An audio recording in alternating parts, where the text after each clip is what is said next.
Hello mga idol, ito na yung niluto natin na mussels, from Port Arlington. So ito yung kaninang nakuha natin. Pakita ko sa inyo. Yan po mga idol. So nag-travel tayo ng 1 hour and 33 minutes para makuha lang to, no? Bumili na tayo ng fresh mussels. Yan na.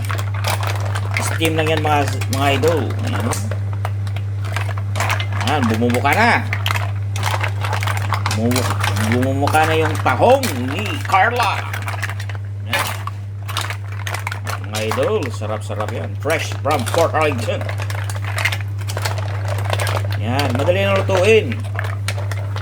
Nilagyan ko lang ng onion, garlic, ginger, onion leaves. Yan. Madali nang lutuin. So yung sabaw sa kaniya yun, ha. Nanggaling yan sa mussels. Wala akong nilagay na Sprite or tubig. Sarap yan mga idol.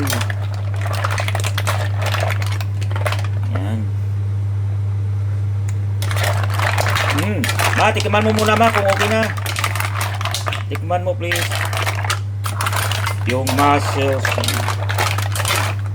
Bumok-bumok ka na eh.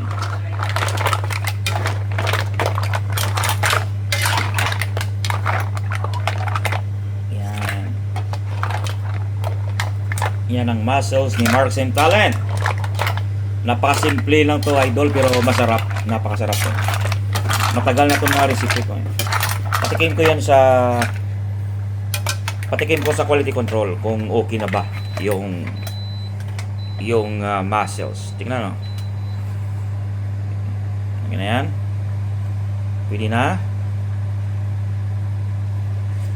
Yun. Ayos. Uy. Nag-itchin eh.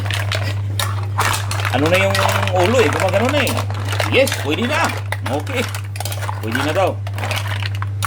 Yan mga mussels mga idol, ha. Mga 4 na kilo yata ito niluto ko. Kasi yung isang box 5 kilos yun. Yan, no? Yan na. Yan na mga idol, okay? Alright. Ang dami oh, isang kawa. Okay mga idol, thanks for watching Marks and Talent mussels. Iyan na, oh, ready na yan. Oh, takpa na yan. Kanamit turn na yan mga idol, kanamit turn. Yan.